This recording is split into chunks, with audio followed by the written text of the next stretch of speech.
Bismillahirrahmanirrahim. Assalamualaikum warahmatullahi wabarakatuh. Alhamdulillah adada khalqihi wa ridha nafsihi wa zinata arshihi wa midada kalimati. Asyhadu an la ilaha illallah wahdahu la syarika lah wa asyhadu anna Muhammadan abduhu wa rasuluhu la nabiyya ba'dah. Raditu billahi rabba bil islami dina bi Muhammadin nabiyya wa rasula. Rabbi syrah li sadri wa yassir li amri wa hlul 'uqdatam min lisani yafqahu qawli, amma ba'd. Baik, alhamdulillah, di malam yang berbahagia ini kita masih diberikan kesehatan, diberikan kesempatan untuk berkumpul bersama dalam rangka mencari ridha Allah Subhanahu wa taala. Mudah-mudahan Allah ijabah semua doa yang kita harapkan biwasilati Nabi Muhammad sallallahu alaihi wasallam. Kesyukuran yang pertama sekali pada malam hari ini adalah kesyukuran ketika Allah masih memberikan kenikmatan kita untuk terus nuntut ilmu, Pak. Ada orang bodoh, tahu dirinya bodoh, tapi nggak mau belajar. Itu namanya apa, Pak? Tahu dia kalau nggak tahu, nggak paham. Tapi ketika ada kesempatan untuk dirinya untuk belajar tapi nggak mau datang, namanya dablek namanya. Maka ketika bicara tentang ilmu, memang ilmu nggak ada habis-habisnya, Pak, ya. Nggak ada habis-habisnya. Dan ilmu nggak akan putus sampai akhir zaman. Dan ilmu, setinggi-tingginya orang dapat ilmu, itu barulah secuil dari nikmat ilmu yang Allah berikan buat manusia. Maka kalau ditanya ada nggak orang pintar di dunia, nggak ada, Pak. Maka kalau ada orang merasa dirinya pintar, terlalu sombong. Terlalu sombong. Kalau ada dirinya yang merasa, saya sudah nguasain ilmu ini, terlalu sombong. Makanya dalam perintah nuntut ilmu itu wajib, Pak, ya. Talabul ilmi faridatun ala kulli muslimin wa muslimatin. Mulai kapan? Mulai kalau itu bukan hadis, Pak, ya, tapi athar, ya. Dari mulai ayunan. Tapi kalau dalam Islam bukan mulai dari ayunan, Pak. Dari mulai memilih pasangan hidup. Kita kan udah memilih, Pak. Dari mulai memilih pasangan hidup, Pak. Nuntut ilmu kalau pingin anak pintar bukan ketika dia lahir, Pak. Terlambat. Karena buah tidak pernah jatuh jauh dari pohonnya. Maka apa yang ada sekarang, apa sudah terlambat? Ya belum juga. Cuma kalau ditanya mulai kapan nuntut ilmu, kita perlu mempersiapkan generasi yang hebat dalam hal ilmu, mulai dari memilih jodoh, Pak. Bagaimana mungkin kalau ibu yang kita persiapkan dari anak-anak kita nggak punya pengetahuan agama dan kita berharap anak kita paham agama? Mungkin nggak? Mungkin saja bisa, tapi berat. Ya, maka Ayib ini udah selesai. udah nggak bisa milih, ya, kecuali milih yang baru. Tapi saya nggak tanggung jawab, Andre, ya.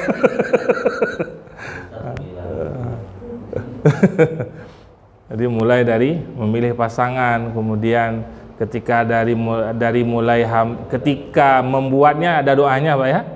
Kemudian ketika sudah jadi, sudah hamil, didoakan dari mulai kandungan, ada doanya semuanya, sampai melahirkannya pun ada doanya, sampai dididik dari awal. Baik, maka kesyukuran kita pada malam hari ini adalah kesyukuran kita berkumpul dalam tempat ini dalam rangka mencari ridha Allah, mencari ilmunya Allah. Baik, malam hari ini materi kita sederhana, Pak, ya, sederhana.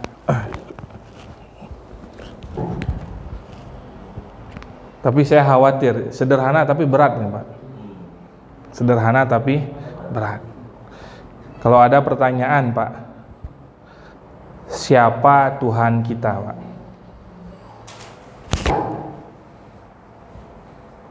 Boleh nggak Pak dijawab?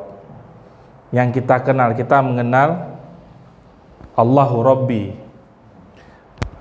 Allah kita itu Allah yang mana, Pak?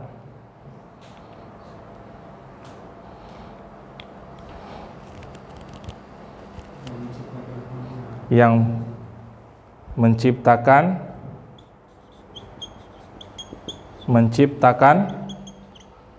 langit, bumi, serta isinya. Apalagi Pak? Siapa Tuhan kita?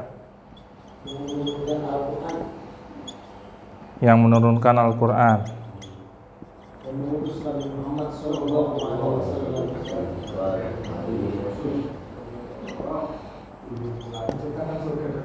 Menciptakan surga.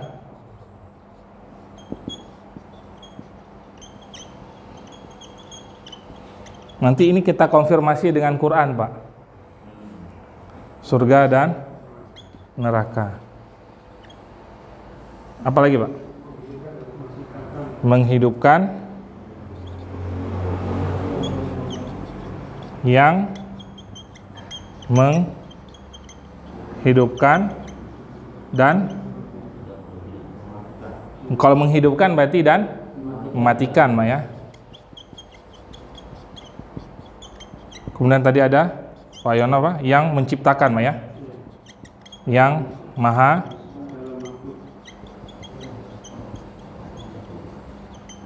menciptakan makhluk. Apalagi, Pak? Yang memberi rizki.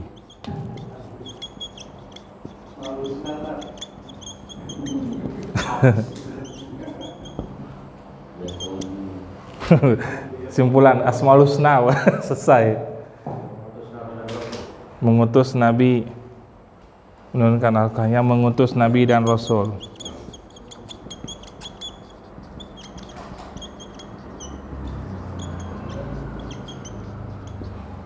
Apalagi, Pak? Yang memelihara.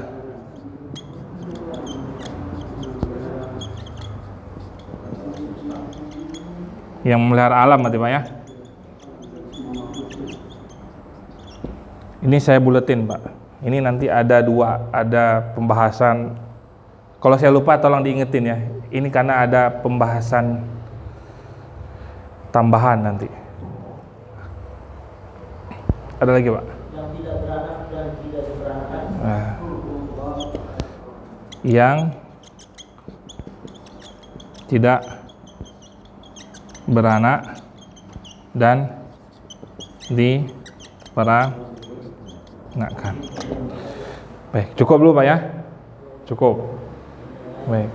Ini karena ini pertanyaannya di majelis, sebagian besar pasti tahu.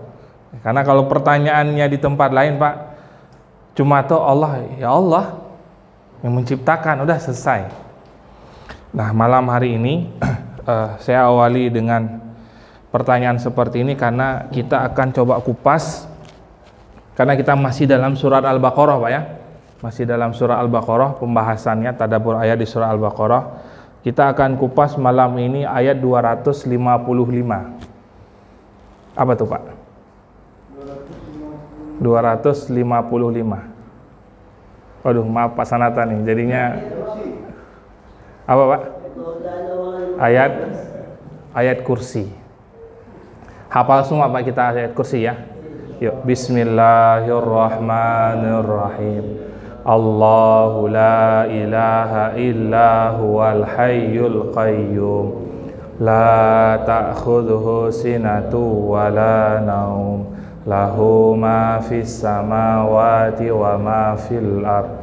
Man lalladzi yashfa'u 'indahu illa bi'ithnihi. Ya'lamu ma baina aydihim wa ma khalfahum wa la yuhituna bi syai'in min 'ilmihi illa bima syaa.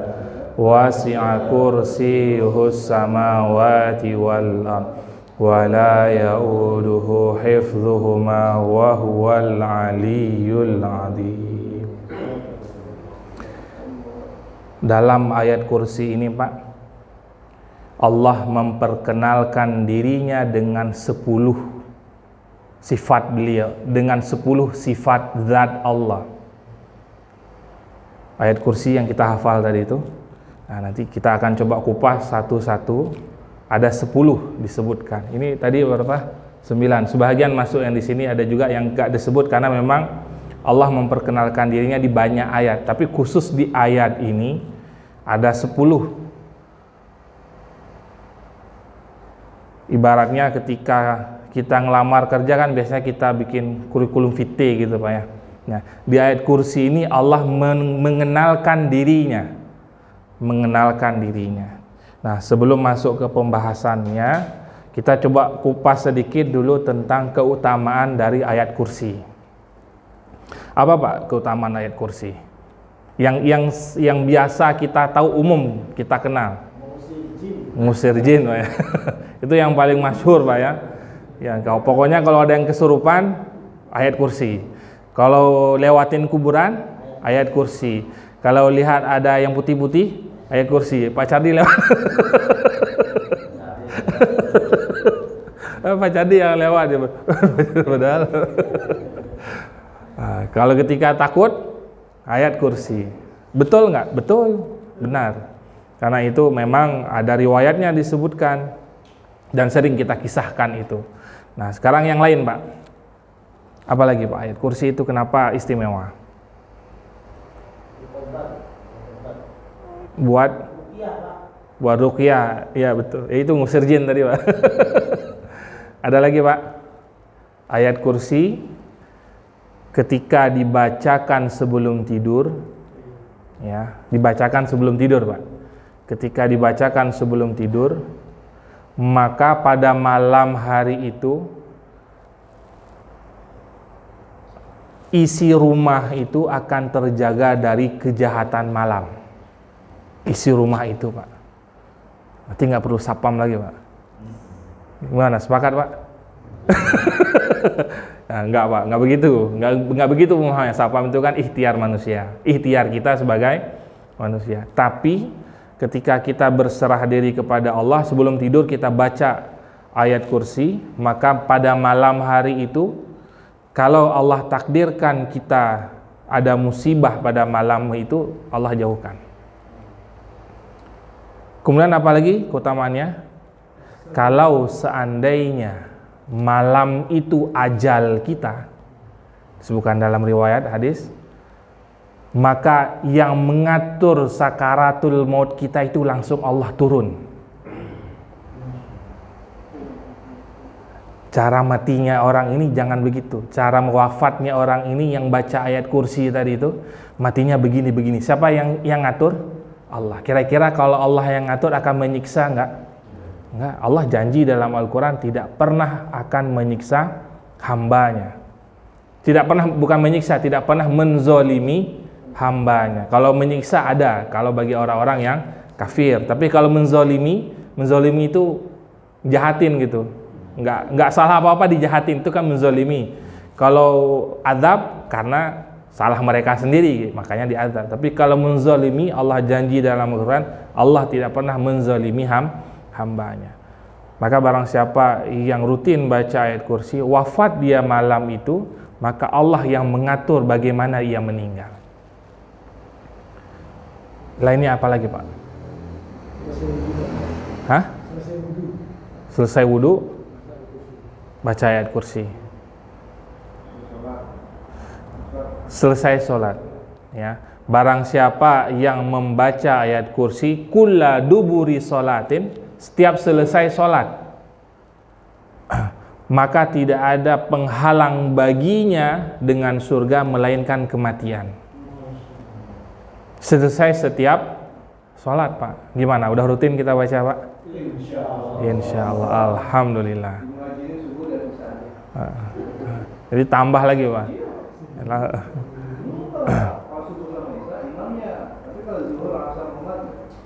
Enggak ada Pak ya.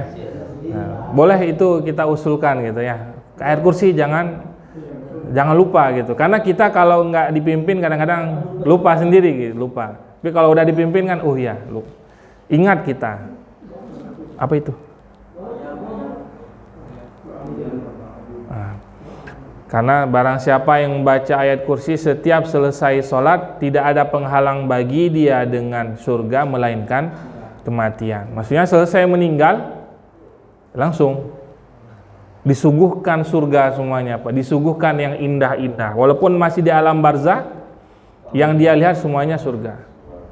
Karena memang setiap hari itu kan Allah memperlihatkan bagi orang-orang mukmin yang yang taat, Pak ya, yang soleh gitu, amal solehnya banyak, itu selalu diperlihatkan surga. Maka doanya apa? Ya Allah, segerakan kiamat. Adapun orang-orang kafir yang diperlihatkan selalu neraka. Apa doanya? Ya Allah, tolong jangan datangkan kiamat. Kalau bisa jangan ada kiamat. Tapi kan enggak. Itu harapan dari orang-orang kafir. Kemudian apalagi kelebihan dari ayat kursi? Keluar dari rumah.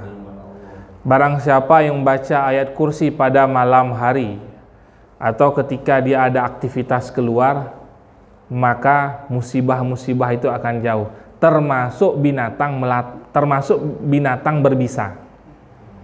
Binatang berbisa kalau kita lagi berburu trekking, Pak ya, lagi apa tuh namanya, kesentul gitu, apa namanya, hiking. Nah, kalau ada ular, ada kalajengking yang berbisa aman kita. Kita minta perlindungan dari Allah lewat ayat kursi. Nah, itu diantara keutamaan ayat kursi yang hampir semua kita insya Allah hafal. Tapi ketika kita nggak tahu keutamaannya, kita anggap ya kalau ada setan aja baru baca gitu, kalau lagi takut aja baru baca. Ya, padahal di tempat-tempat di waktu-waktu tertentu seperti ba'da sholat, ketika selesai sebelum tidur gitu ya, kita merasa was-was ada di rumah, baca ayat kursi. Maka itu semua keamanan Allah jaga. Ayat kursi itu apa Pak artinya?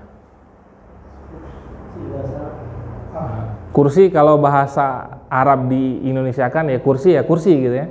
Karena memang itu dari bahasa Arab diambil ya. Kursi itu ya kursi kita ini sama, bangku gitu ya maksudnya. Kalau arti secara harfiahnya, tapi makna dalam ayat ini adalah kursi ini adalah kekuasaan. Nah, dari namanya nanti Allah deskripsikan semuanya dalam setiap bait ayatnya. Ya, dalam bait ayat kursi itu menunjukkan bahwa begitu agungnya Allah dengan kekuasaannya. Kita coba buka Pak, satu-satu.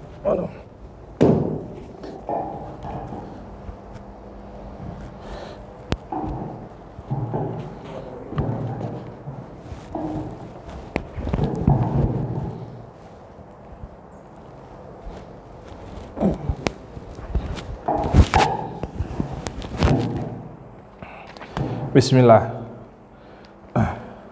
Maka yang pertama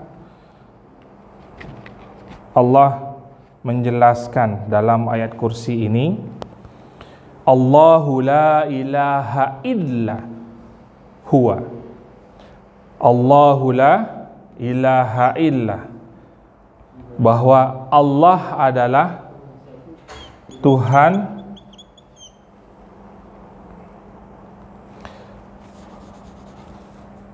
tidak ada Tuhan selain Allah. Allah menegaskan Allah ini maha agung dan tidak ada Tuhan selain Allah. Karena agama yang lain mereka yang rezeki punya Tuhan sendiri gitu ya. Ada yang memiliki 3 Tuhan gitu ya. Yang Nasrani menganggap ada 3 Tuhan. Kalau agama-agama yang lain yang menurunkan musibah ada Tuhan sendiri, Yang menurunkan rezeki ada Tuhan sendiri, yang menurunkan apalagi, pokoknya macam-macam itu ada Tuhan-Tuhannya. Karena agama-agama itu menyangka bahwa kalau semua ini diurus oleh satu Tuhan, maka Tuhan itu akan capek nanti. Karena mereka mendeskripsikan, menyamakan Tuhan itu dengan makhluk. Nah, maka di sini Allah menegaskan bahwa tidak ada Tuhan selain Allah. Yang unik di bait yang pertama ini apa? Allah langsung memperkenalkan dirinya dengan kata Allah. Coba Pak, lihat agama yang lain, ada nggak dalam kitab sucinya yang memperkenalkan dirinya? Dalam Injil, boleh bolak-balik Injil Pak. Ada nggak Nabi Isa menyebutkan bahwa aku adalah Tuhan? Nggak ada. Yahudi, nama Tuhannya, Yahudi lebih parah lagi Pak. Mereka tulisan Ibraninya kalau dibaca, bacaannya adalah Yahweh, Tuhannya Yahudi. Tapi bagi orang Yahudi menyebut nama Yahweh itu nggak boleh. Lucu kan?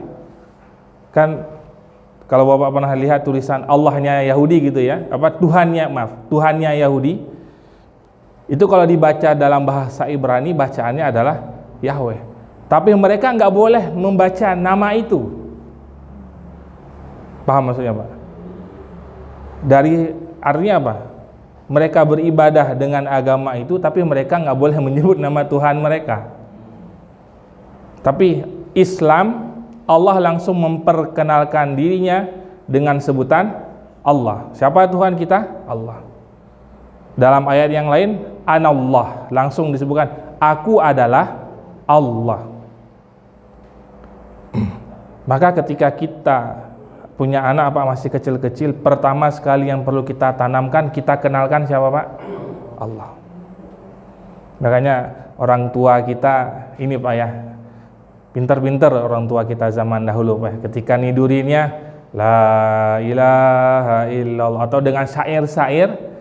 Kalau kami di Aceh itu banyak syair. Saya nggak terlalu hafal gitu ya, syair-syair lagu-lagu Aceh gitu ya.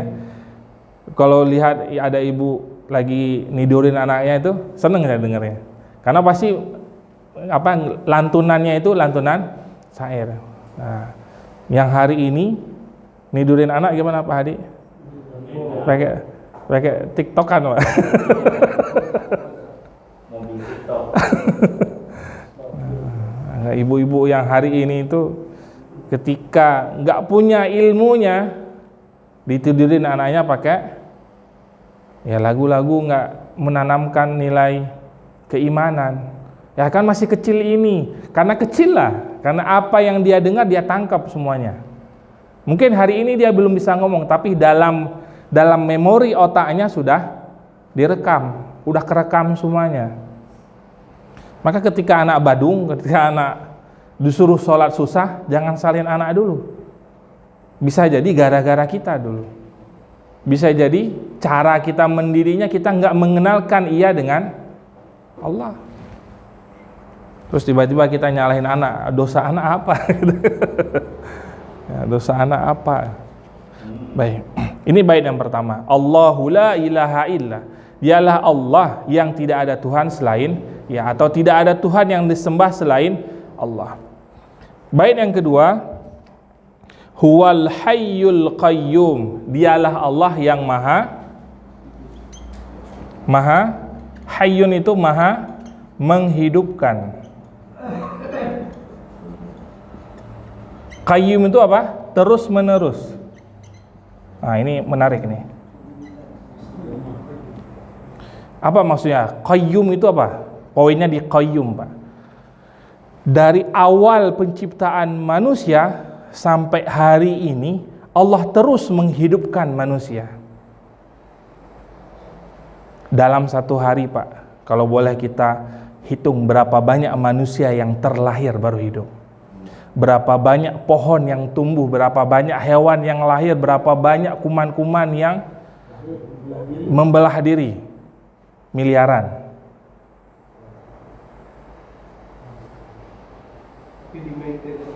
Allah semuanya maintain Pak. Hayyul Qayyum.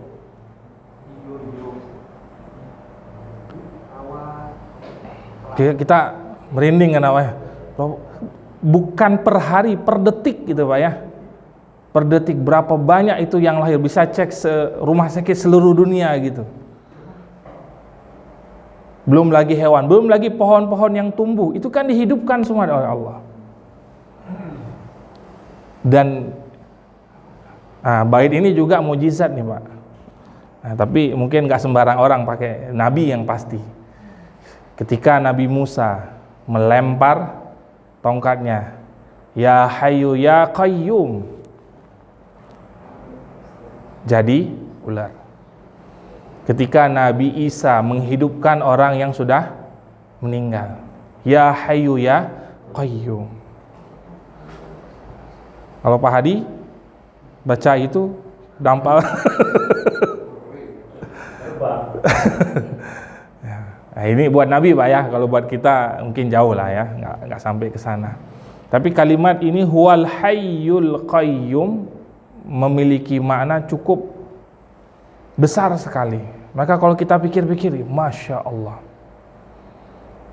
kita jangan bilang dari zaman Nabi Adam, untuk satu hari saja begitu agungnya Allah dengan pekerjaannya menghidupkan makhluk terus menerus. Sampai kapan ya? Sampai kiamat. Sampai kiamat. Ya manusia, ya jin kan sama seperti manusia Pak ya. Artinya ya berkeluarga, dia ya punya anak juga, sama kayak manusia. Maka ketika melihat ini, maka begitu besar keagungan Allah. Huwal hayyul qayyum la ta'khudhuhu sinatu wala naum. Yang ketiga, la ta'khudhu itu apa yang pantas kita bilang? Tidak pernah kali ya. Tidak pernah. Sinatu itu gini Pak. Apa bahasa? Bukan, enggak kelelap Pak. Gitu. Apa? Biasanya paling banyak itu kalau lagi sholat Jumat Pak, lagi khotib. Itu di atas kriep gitu, kriep ya. Orang yang sanam itu bukan ngantuk. Kalau ngantuk kan udah gini ya. Tapi ini yang memang sejenak banget gitu ya. Iya. Tidak pernah ngantuk biar kriep. Ngantuk lah ya yang ngantuk.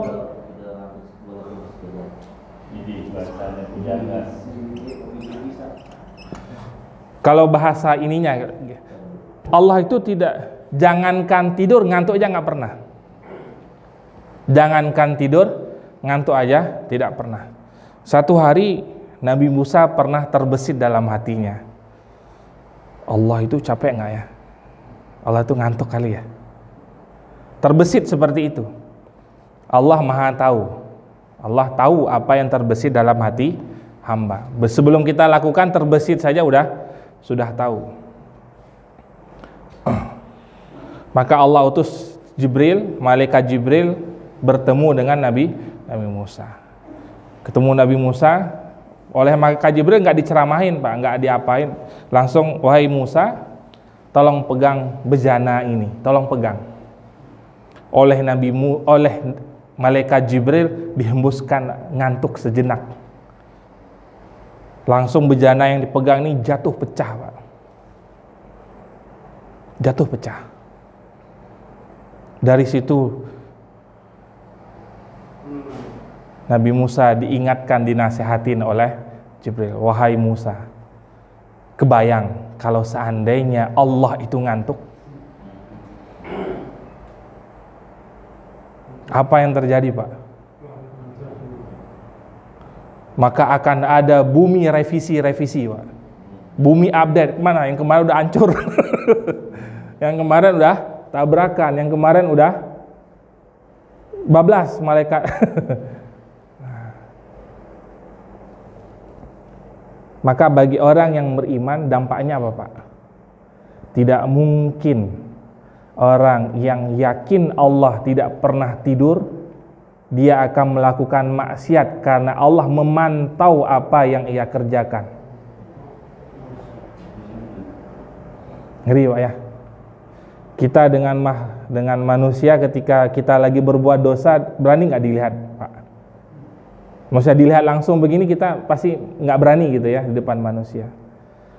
Dan kita beraninya sembunyi. Pertanyaannya, ada nggak di bumi ini, di alam semesta ini yang tersembunyi di mata Allah? Nggak ada. Maka ibaratnya Pak, ketika kita melakukan maksiat, Allah sedang menonton kemaksiatan kita. Dan kita masih berani melakukannya. Usikum ya nafsi taqwallah.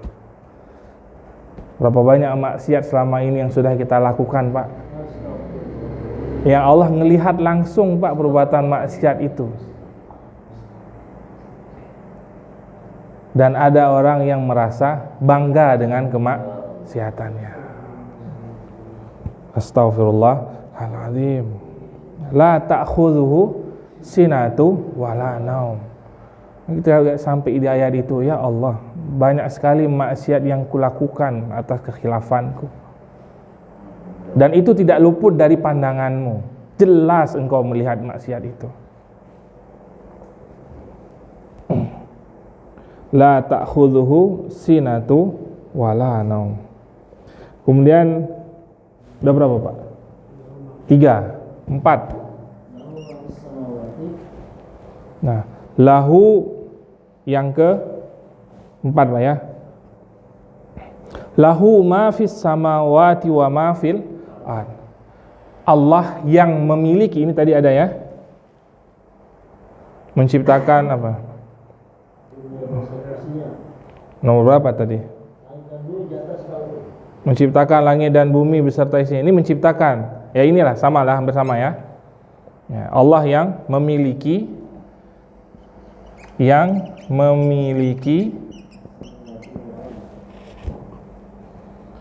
langit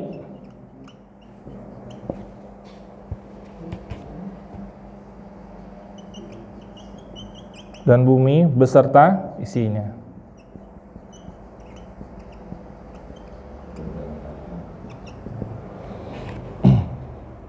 Nasihat bagi kita yang Allah lebihkan dalam harta, dalam hal kenikmatan, maka jangan sampai sedih yang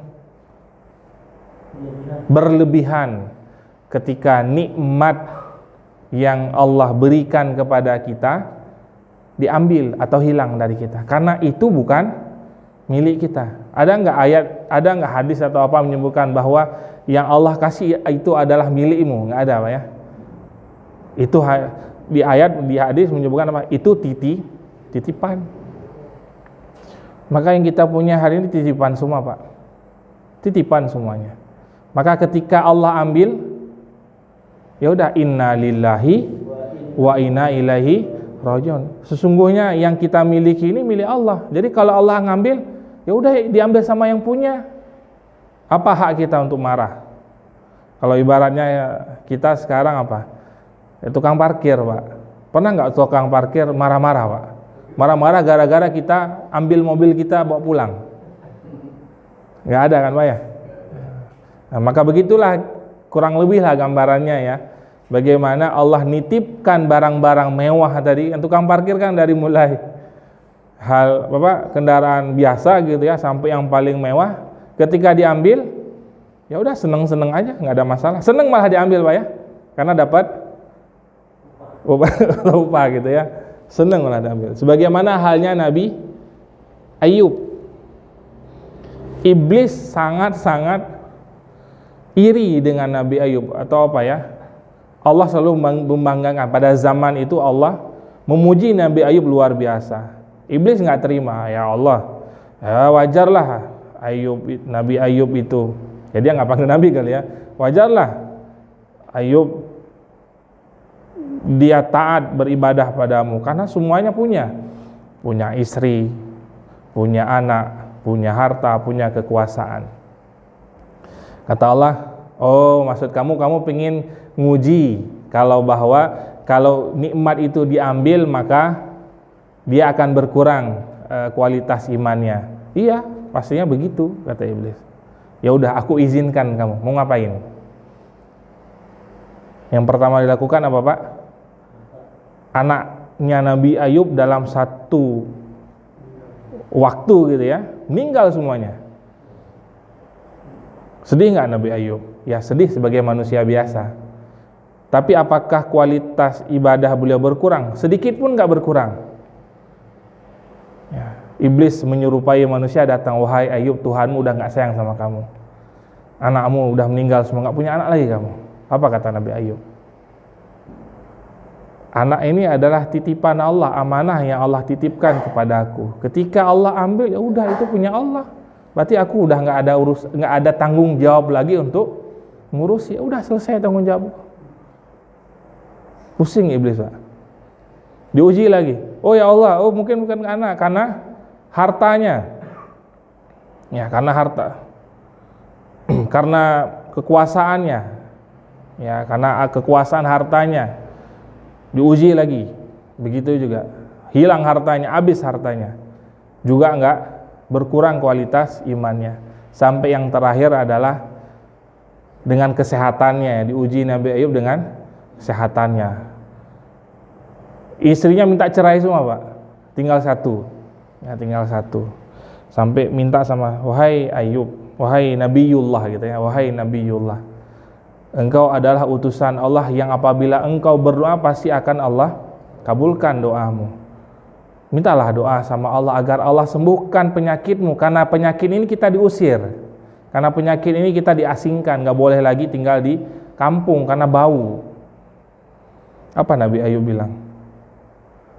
Wahai istriku, malu aku minta sama Allah. Kalau aku hitung-hitung kenikmatan yang sudah Allah berikan, belumlah sebanding dengan sakit yang aku rasakan sampai hari ini. Maka kadang-kala kita, itulah ya kufur nikmat gitu Pak ya. Kurang kita bersyukur dengan nikmat yang sudah Allah berikan, padahal Allah sudah melebihkan banyak buat kita. Nah nanti kita nanti kesini nih, ini biar nggak lupa nih. Nanti ada hubungannya kesini nih. Yang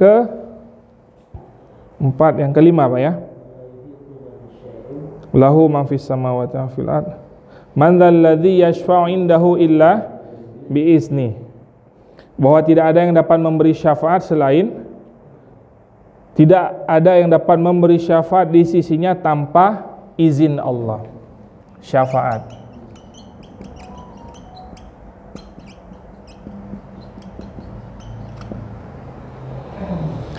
Kita selama ini berdoa agar minta syafaat, gimana Pak doanya? Ya Rasulullah, wahai Nabi Muhammad, berikan aku syafaat. Begitu Pak?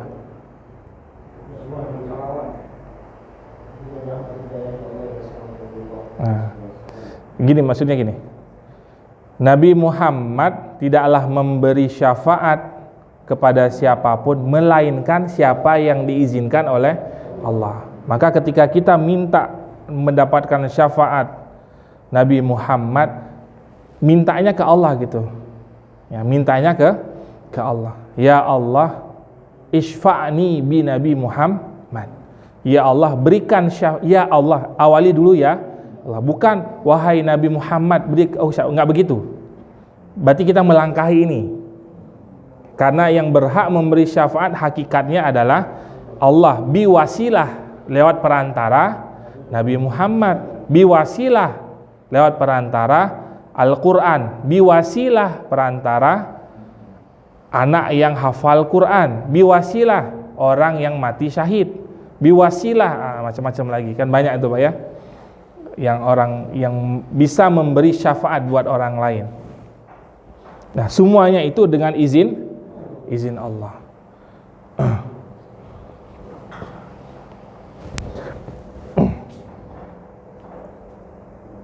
Nah, maka dalam ayat ini menegaskan bahwa ya syafaat dari Allah.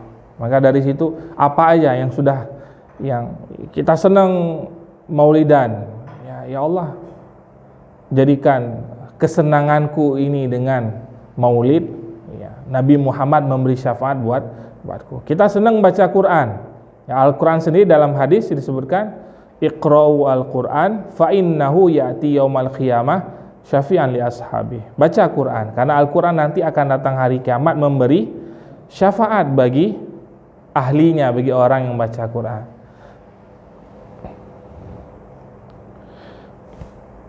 Ini yang kelima, yaitu Allah siapa? Allah yang memberi syafaat.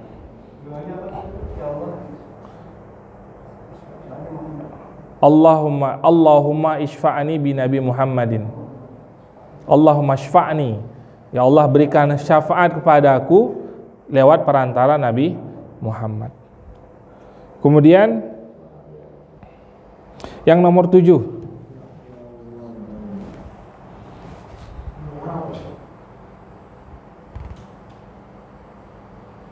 kok nomor 7? Nomor 6. Langsung loncat aja.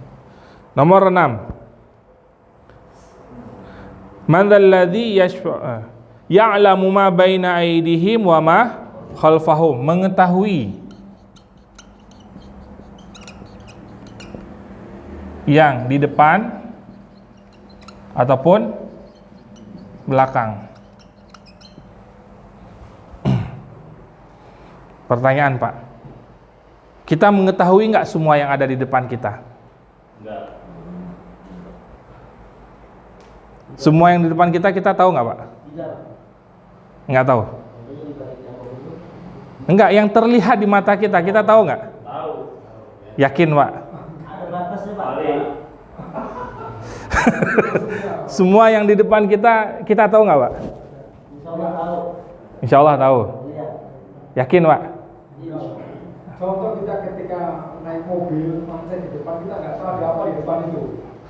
Enggak, ini yang kita lihat, Pak. Ini kita lihat. Yang kelihatannya, Pak. Tahu deh, Pak. Yang terlihat dari kelihatan. Itu baju itu dari kapan nggak tahu. Baju itu dari kapan nggak tahu. Kamu Enggak, ini beneran, Pak. Beneran. Allah itu mengetahui yang di depan dan yang di belakang.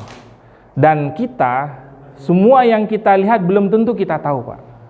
Saya kasih contoh, Pak, ya. Kita keluar, Pak, lihat pohon. Lihat ada pohon, Pak, ya. Pertanyaannya, ada berapa banyak daun, Pak? Allah tahu detailnya. Kelihatan kan di depan kita, tapi kita nggak pernah tahu berapa. Yang paling gampang, Pak, setiap hari kita ngaca, Pak, ya. Ada berapa rambut kumis kita, Pak?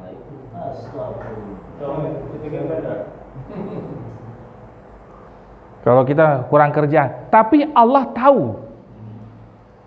Ini tumbuh bukan, Pak? Hidup nggak nih? Hidup. Kita potong nih, besok tumbuh lagi. Dan Allah tahu itu, sedetail itu Allah tahu.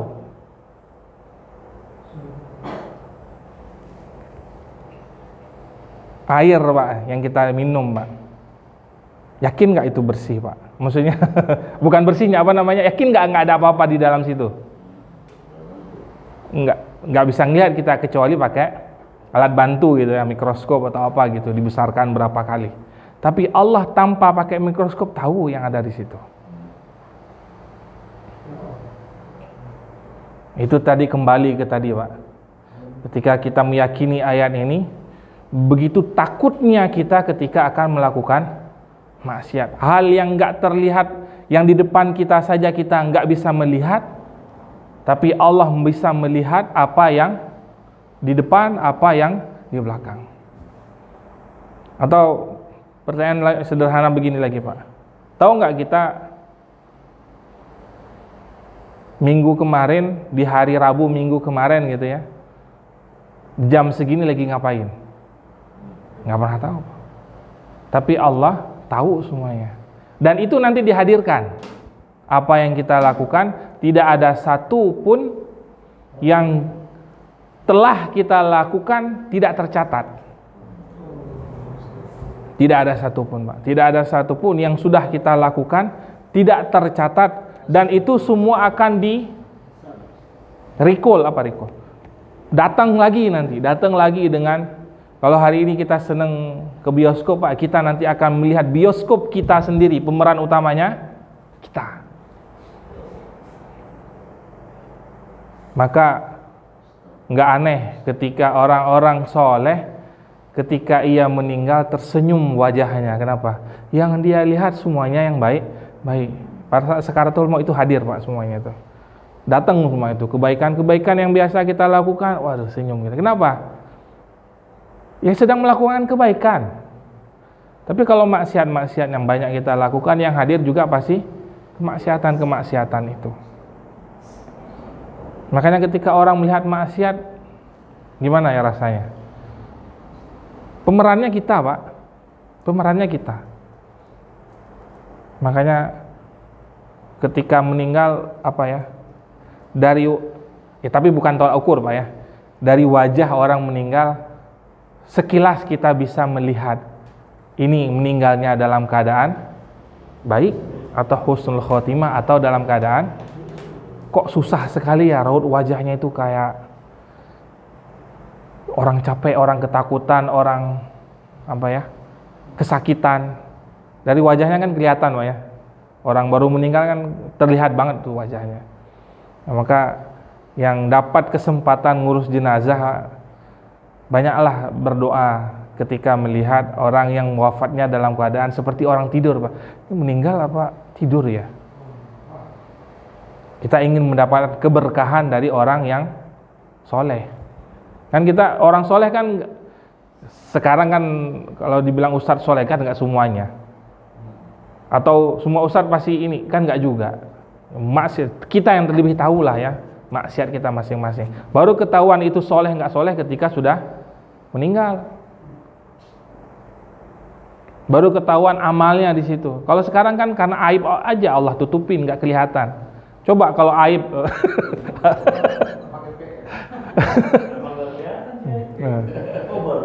coba kalau aib kita ditunjukin semuanya Pak, malu. Ada di atas kepala kita ini ada monitor gitu ya. Semua kejahatan, semua kemaksiatan kita ditampilkan. Berani nggak kita keluar rumah Pak? Hari ini ya kalau manusia zaman sekarang, wallahu alam juga Pak, udah ditetapkan tersangka aja masih senyum-senyum, masih bisa lambai-lambai tangan Pak ya. Wallahu alam ya. Itu bukan kesalahan saya, tapi kesalahan anggota saya. Gitu. Karena bisa tersenyum begitu. Karena apa? Nggak ditampakkan secara langsung. Nah, maka di ayat ke-6 ini menegaskan bahwa Allah mengetahui apa yang ada di depan ataupun yang ada di belakang. Yang ke-7,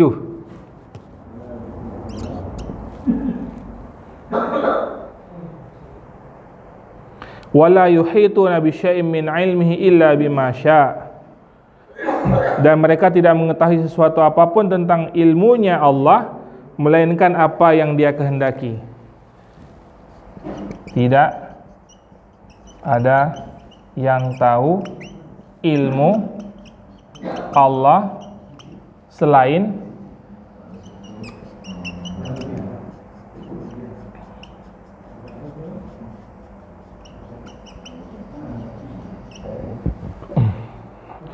maka ini agak berat Pak dikit.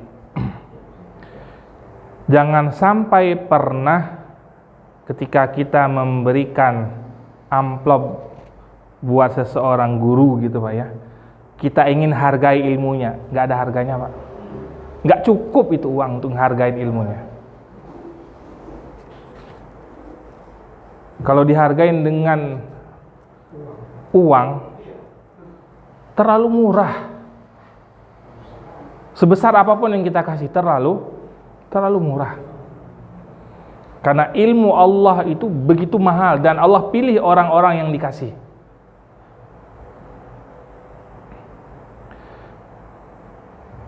Makanya ada yang melakukan penelitian gitu Pak ya.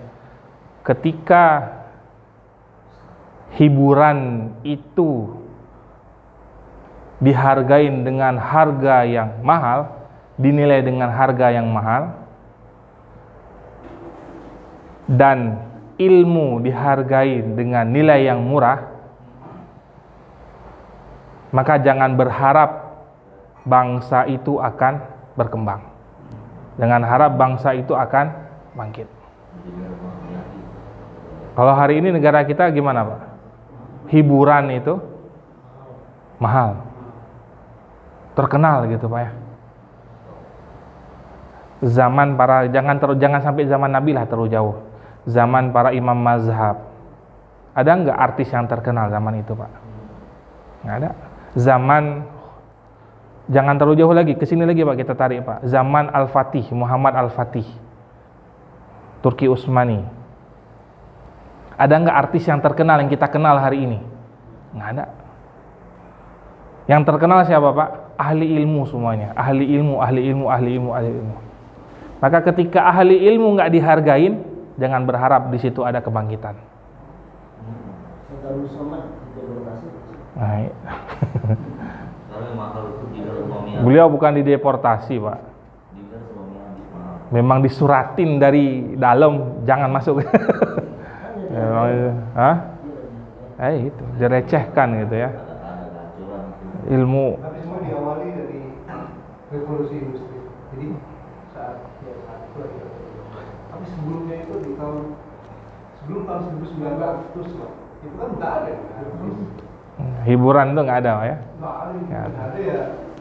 Kiai, ustaz, aja. Dan berperang secara negosiasi atau secara frontal dengan dia aja. Dan kita boleh lihat Pak, negara-negara besar Pak, kenapa mereka bisa besar? Coba lihat aja gaji gurunya Pak. Boleh lihat Pak, boleh lihat. Arab Saudi, guru-guru itu jamin semuanya. Mereka udah nggak mikirin gimana rumah, enggak. Mereka udah pokoknya ngajar aja udah. Ngajar baca kitab, udah itu aja udah. Masalah urusan rumah tangganya, ibaratnya dapur ngebulnya gitu Pak ya, itu udah nggak dipikirin. Bukan ngebul itu. Udah kebakar-bakar saking banyaknya. Maksudnya apa aja dipenuhin. Atau negara-negara barat yang tidak mengenal agama Islam Pak, yang mungkin minoritas lah agama Islam. Nah, Finlandia, coba Pak lihat. Berapa Pak untuk gaji, untuk menjadi guru susahnya luar biasa. Itu kan ibarat kiblatnya orang barat gitulah ya. Kiblatnya orang barat, pendidikan paling bagus sana lah gitu ya. Bangkit mereka. Dan negara-negara besar semua coba lihat, pasti gurunya sejahtera Pak. Maka ini tadi kembali ke sini tadi Pak. Ya. Itu dibayar juga setengah tahun sekali Pak. Ya Pak ya. Udah tua-tua kadang-kadang udah ikut seleksi puluhan tahun nggak lulus.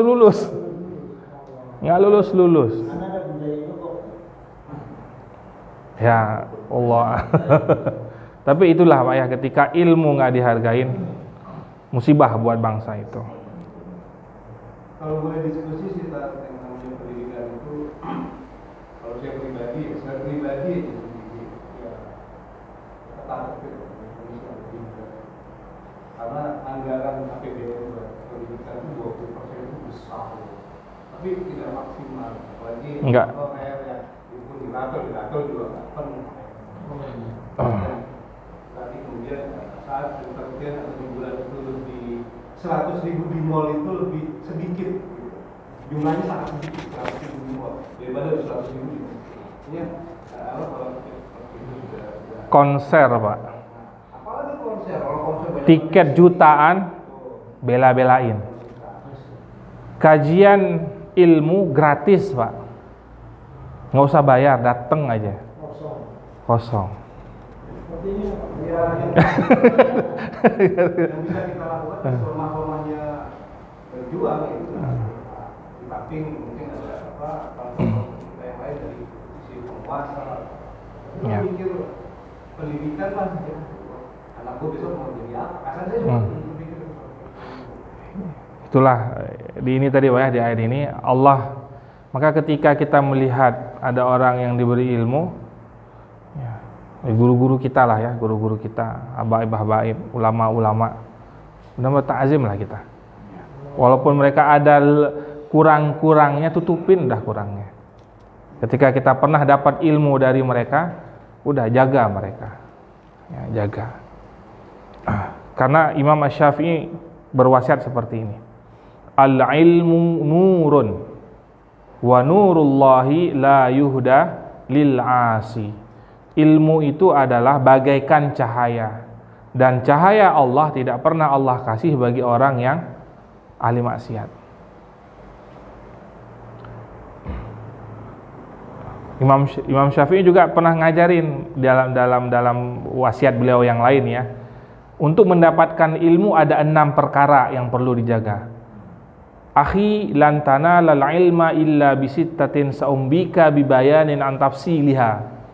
Wahai anakku gitu ya, wahai saudaraku, aku ajarkan. Wahai saudaraku, lan tanalal ilma, sama sekali kamu tidak akan pernah mendapatkan ilmu kecuali 6 perkara. Nah, ini masuk ke etika nanti jatuhnya. Yang pertama disebutkan zakaun. Ya, zakaun ya memang ada kecerdasan di sana. Enggak semua orang cerdas, tapi orang yang biasa-biasa pun ketika dia belajar pasti bisa gitu. Zakaun wa hirsun. Hirsun itu kemauan, ya, hirsun. Wa ijtihadun itu kesungguhan.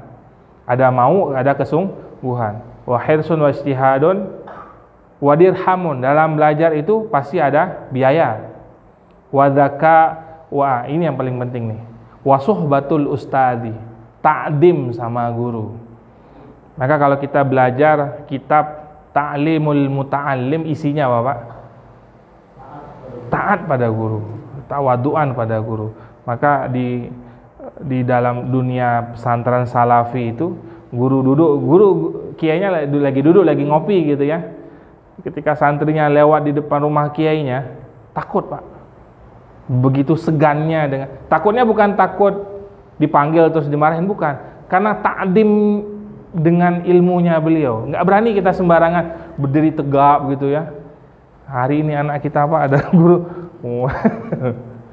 Nah, ini Kita dulu masih loh kayak gitu.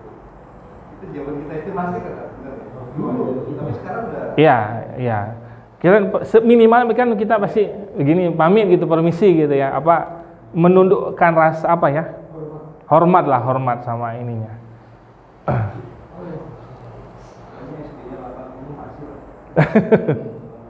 Kemudian yang terakhir watuluz zaman wasuhbatul ustad. Yang keenam watuluz zaman, nuntut ilmu itu sepanjang masa, nggak ada habisnya. Itu tadi yang di awal bahwa ya kapanpun ya nuntut ilmu terus aja. Yang memisahkan kita dengan ilmu adalah kematian. Kalau udah meninggal udah selesai berarti nuntut ilmunya. 7, 8.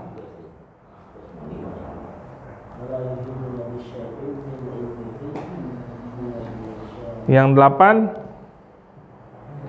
wala ya'uduhu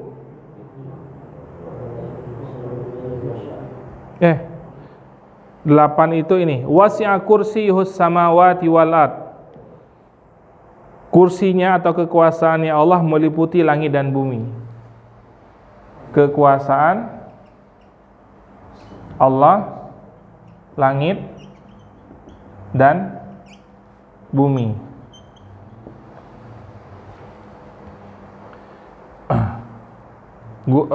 Gus Baha ya, pernah beliau menyampaikan begini.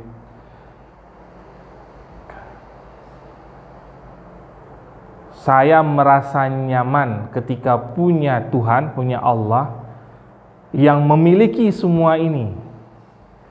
Artinya apa? Allah tahu semuanya apa yang ada di dalam langit dan juga dalam bumi. Termasuk takdir kita, Allah tahu semuanya. Maka alangkah saya takut, khawatir kalau ada Allah yang nggak tahu tentang takdir bagi umatnya. Allah nggak tahu nih takdirnya mau ditakdirkan apa nih, kan ngeri Pak. Kita ibaratnya apa? Biarin aja hidup, tapi nggak diurusin, ya, ngeri.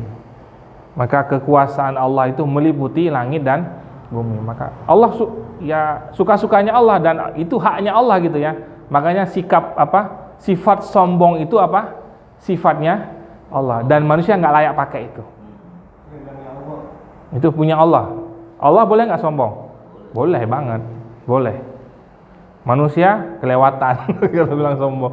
Ya kalau punya sifat sombong kelewatan. Apa mau kita sombongkan, Pak? Badan lemah, ukuran kecil, ya.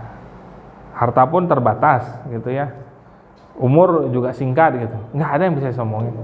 Ya, punya jabatan pun ya cuma 4 tahun, 5 tahun paling lama. 10 tahun lah kalau 2 periode. Habis itu selesai. Enggak ada ya. Kita cerita sedikit tentang langit. Langit itu apa? Isinya apa? Biar kita tuh merasa, saya pribadi biar kenapa? Susah ngomong. Pernah lihat video nggak, Pak? Video yang di zoom, pernah lihat ya? Yang dari dekat gitu terasa besar manusia ya. Ditarik zoomnya terus tarik sampai ke planet aja manusia, jangankan manusia, bumi udah nggak kelihatan, Pak. Ya, setingkat itu planet-planet yang masih dalam satu lingkaran tata surya gitu ya. Sedangkan dalam langit itu isinya tata surya apa ya, ada galaksi Bima Sakti, ada galaksi Andromeda atau macam-macamnya lah ya. Ketika ditarik semakin jauh, jangankan bumi, matahari saja kecil gitu.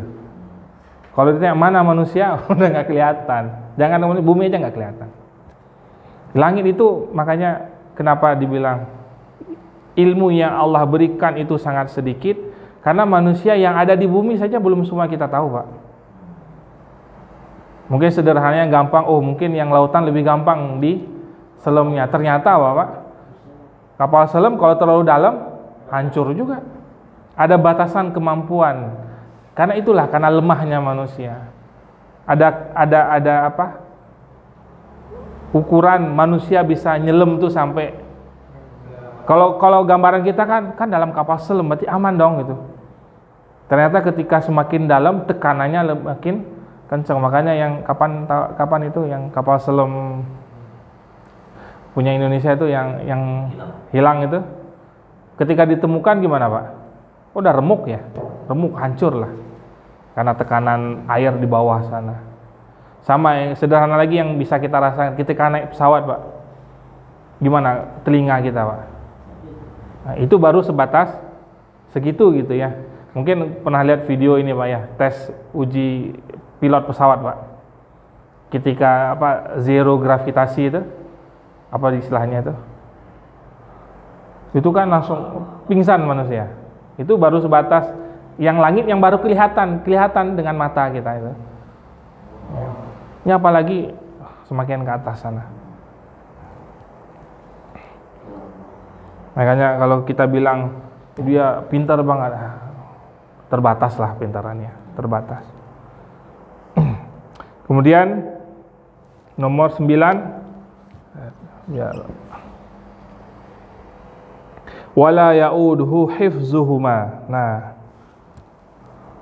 Nah ini nomor 9, wala ya'uduhu hifzuhuma, dan Allah tidak pernah merasa berat ngurusin yang semua tadi itu, Pak. Bukan hanya yang menghidupkan, bukan hanya yang mematikan, bukan hanya ngurusin manusia saja, tapi semuanya ini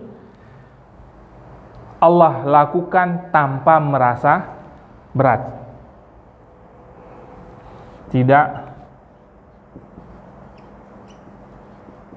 merasa berat mengurusi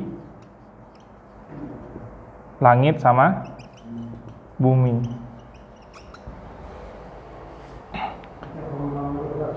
Bisa nanti dibuka tambahan. Ini saya nambahin yang ini tadi, Pak ya, nomor 8 tadi saya bilang.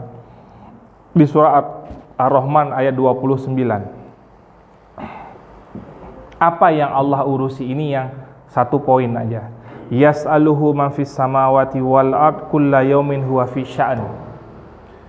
Allah itu menjawab, mengabulkan semua permintaan apa yang ada di langit dan juga di bumi. Di langit ada yang minta nggak, Pak? Siapa, Pak, yang minta? Malaikat, Pak. Malaikat itu apa? Meminta ampunan bagi orang-orang soleh.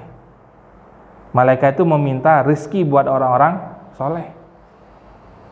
Ada yang menyebutkan seperti itu, tapi ada juga yang menyebutkan bahwa makhluk dunia memintakan ampunan, adapun malaikat memintakan rizki, ya, diturunkan untuk bumi. Poin di ujung ayat itu, kulla yaumin huwa fi sya'an, dan Allah sangat sibuk dengan urusan itu tapi tidak berat.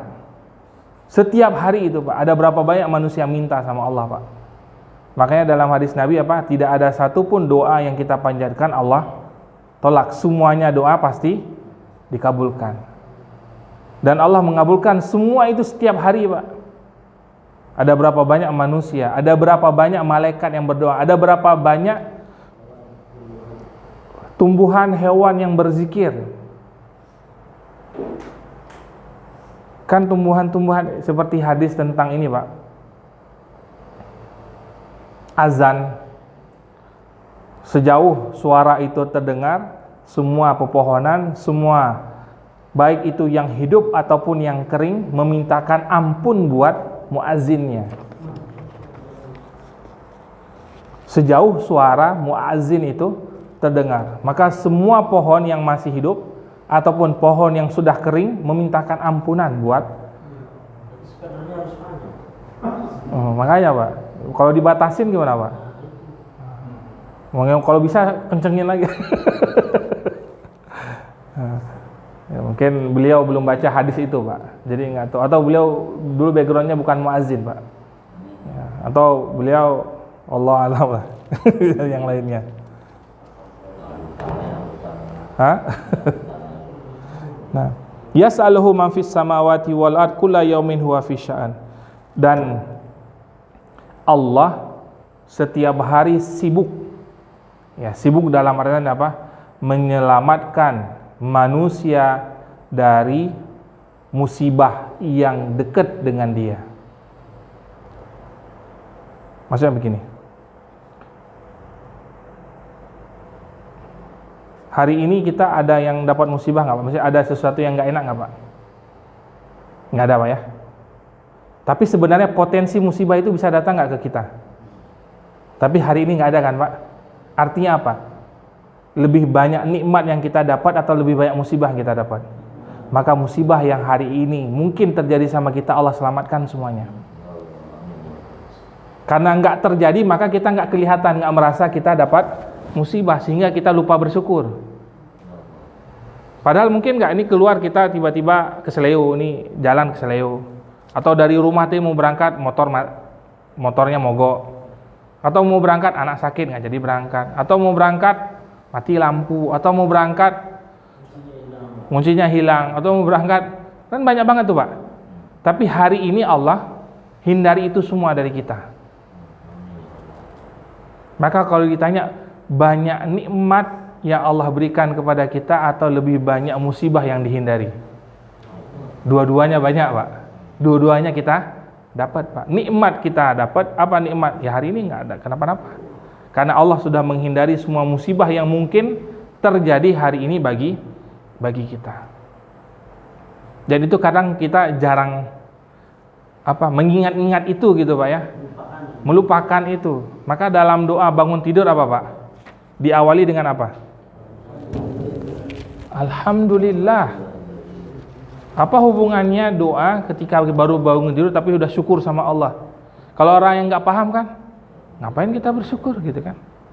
Tapi sadar nggak kita ketika tidur itu kita kalau Allah lupa bangunin kita, kalau ajal kita pada malam hari itu bukannya musibah itu, tapi Allah bangunkan kita, Allah berikan kesempatan kita untuk mendekat sama Allah, minta ampun. Masih Allah hidupkan kita. Makanya dalam doa-doa yang diajarkan Nabi itu maknanya dalam-dalam, Pak. Kalau mau kita kupas ya, semua doa.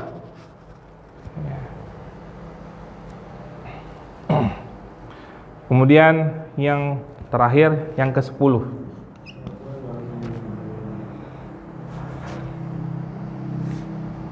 Wahwal Aliyul Azim. Dialah Allah yang maha tinggi.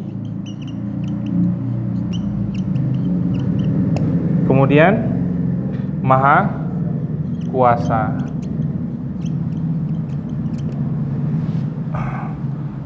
Nah, inilah Allah memperkenalkan dirinya lewat ayat kursi. Ada 10 sifat Allah yang Allah sebutkan di sini. Maka kalau ditanya siapa Allah itu, Allah adalah Allahu la ilaha illa. Dialah Allah yang tidak ada Tuhan yang disembah selain Ia. Huwal hayyul qayyum. Dialah yang telah menghidupkan dari dulu sampai sekarang, yang maha menghidupkan dari dulu sampai sekarang. La ta'khudhuhu sinatu wala naum. Allah enggak pernah ngantuk, enggak pernah keliap gitu. Apalagi tidur. La ta'khudhu sinatu wala naum. Lahu ma fis samawati wa ma fil, sampai selesai, sampai akhir ayat. Maka 10 sifat Allah ini diberilah ayat ini dengan nama ayat kursi, karena isinya adalah kekuasaan, semua itu isinya Allah yang memiliki. Maka nanti kalau kita kupas 2 ayat berikutnya itu saling melengkapi, bukan melengkapi apa, menunjukkan. Udah kenal kan kamu siapa aku? Maka dalam ayat berikutnya apa? La ikraha fiddin qad tabayyana rusydu minal ghayy. Tidak ada pemaksaan dalam agama. Kamu udah kenal kan sama aku? Maka dalam agamaku nggak paksa-paksa. Karena sudah jelas mana yang hak, mana yang batil. Nah, ayat yang berikutnya di 257 itu nanti ditanya, kenapa kok bisa setiap ada kebenaran, apakah ada jaminan bahwa orang yang tahu kebenaran akan melakukan kebenaran? Ada nggak jaminan, Pak? Orang yang tahu kebenaran melakukan kebenaran? Nggak ada jaminan. Malahan orang yang tahu kebenaran dia melakukan kejahatan ataupun kebalikannya. Karena apa? Karena memang yang namanya setan tidak pernah tinggal diam ketika melihat seseorang baik. Pasti dia langsung akan menggoda. Pasti dia akan langsung mengganggu sampai orang tersebut melakukan kemaksiatan. Mungkin itu Pak untuk malam ini, terlalu panjang nih. Allahu Akbar. Wallahu a'lam bishawab. Mudah-mudahan dengan kita semakin memahami ayat-ayat yang memang sering kita bacakan, kita lebih meresapi gitu ya. Kita lebih paham betul yang kita baca itu memang besar banget gitu keutamanya. Begitu Allah jelas menerangkan tentang kekuasaannya. Mudah-mudahan kita bisa istiqomah dalam beribadah kepada Allah, dan Allah beri kita kelapangan dalam menuntut ilmu, dan Allah bukakan kita pintu maghfirah yang sebesar-besarnya. Aqulu qouli hadza fastaghfirullah li wa lakum. Assalamualaikum warahmatullahi wabarakatuh.